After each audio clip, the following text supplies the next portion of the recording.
Sortez, respirez, c'est le Quality Time. Ben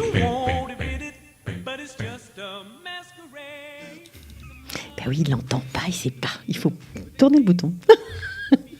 Ben oui, écoutez, c'est ça. Après tout, on fait quand même de la radio, donc on n'est pas en direct, mais c'est tout comme. En tout cas, dans les conditions du direct, merci de nous rejoindre. On est ravis, comme toujours, d'être avec vous. Je vous présente notre ami Raphaël Elbaz, habitué des studios de Qualita.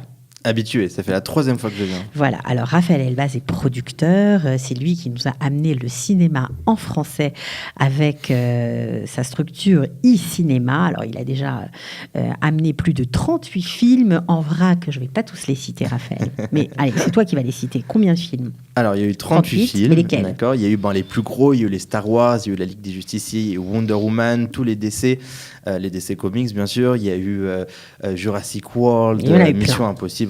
Voilà.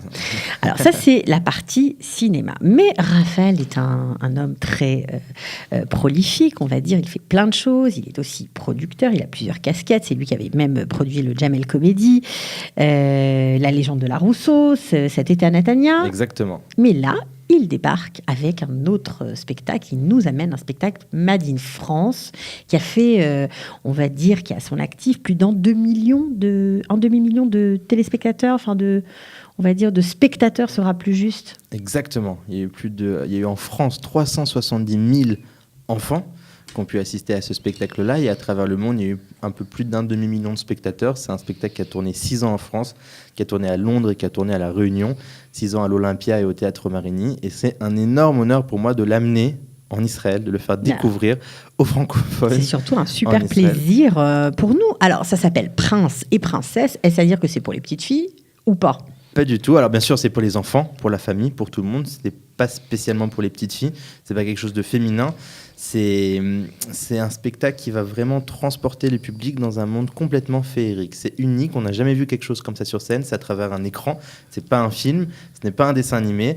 C'est un jeu de 8 comédiens derrière cet écran. Mais c'est un spectacle vivant. Attention. Voilà, ce sont 8 comédiens qui rentrent en interaction avec des jeux d'ombre, des jeux d'écran, des jeux de réalité virtuelle, ça s'appelle comme ça, des jeux d'image. La réalité virtuelle augmentée ?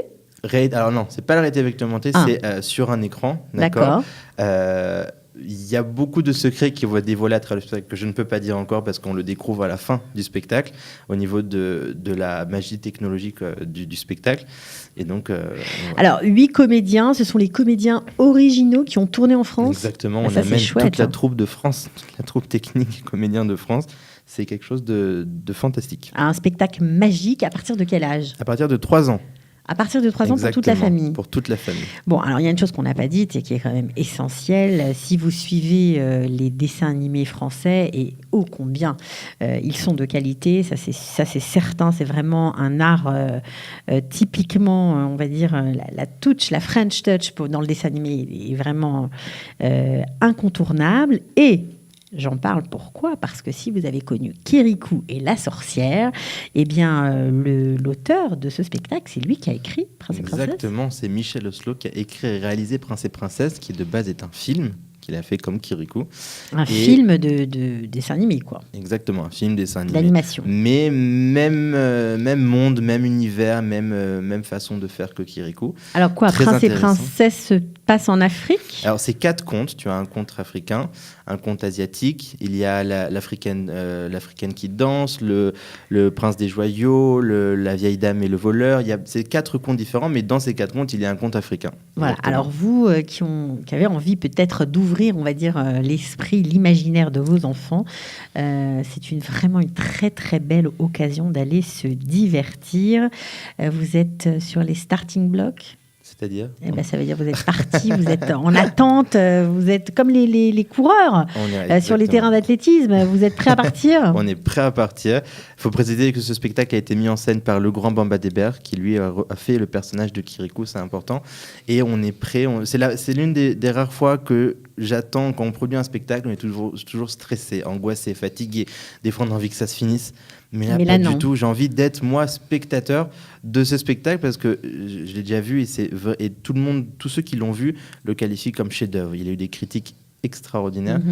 Et bien sûr, c'est un spectacle qu'on amène, donc ces 2 dates-là, le 25 et le 26 février. On ne l'a pas dit, on n'a pas donné Non, les pardon. dates. Donc 25 février à Tel Aviv, ce sera au Bet Achaya, et 26 février au Théâtre de Jérusalem, à Exactement. Jérusalem évidemment. Alors ce qui est intéressant aussi, c'est que non seulement vous nous amenez la troupe originale, d'accord, donc 8 comédiens sur scène qui vont chanter, des musiciens, de la musique live, mais ensuite, une fois qu'ils auront joué, vous allez adapter en hébreu ce spectacle. Exactement. C'est Incroyable. un rêve surtout de Legrand qui est tombé amoureux du pays lorsqu'il est venu la première fois. Et c'est la première adaptation, c'est un honneur pour lui d'adapter dans la première langue, parce qu'il n'a pas été adapté lorsqu'il a joué à l'international, il a toujours joué en français. Et c'est la première fois qu'il est adapté Alors dans j'ai une pas, langue j'ai pas étrangère. entendu le nom que vous avez prononcé. Michel Legrand. Non, Legrand. Legrand. Bamba d'Hébert. Ah oui, exactement. c'est pour ça. Ouais, parce que je me disais Michel Legrand dans cette histoire, Non, non, en fait, ça n'a rien à voir. Ok. Et donc, c'est la première fois qu'on adapte Prince et Princesse et on l'adapte en hébreu pour le faire découvrir aux enfants et aux familles israéliennes. On va faire une tournée à travers le pays. Donc, ce sera tout de suite après les 2 premières représentations qui sont en français. Ok, donc le prix des places est tout à fait abordable et c'est tout à votre honneur au niveau de la production. Bravo. 65 shekels pour, on va dire, la majorité des places. Et puis pour les premiers rangs, 85 shekels. Exactement. C'est abordable. C'est abordable pour tout le monde. On veut vraiment faire rêver un maximum d'enfants. C'est pas donné à chacun de s'offrir un spectacle. Ouais. C'est quand même certains budgets. Et... Bon, puis c'est sympa, c'est juste avant Pourim. Et voilà, c'est la semaine de Pourim. C'est juste avant les vacances de Pourim, mais c'est la semaine du Pourim. C'est un peu le monde du déguisement, l'ombre. On s'est dit, c'est Mina Shamaim, ça rentre dans le thème. Ok, alors, si vous connaissiez Raphaël Elbaz et le e-cinéma pour le cinéma en français, eh bien sachez qu'il y a aussi des spectacles vivants. On attend avec impatience Prince et Princesse. On espère qu'il y aura du monde. Et en tout cas, on va y aller, hein, c'est clair. Ça nous plaît. Voilà. Je vous attends avec impatience. Ok, merci beaucoup. Avec grand plaisir. Ciao.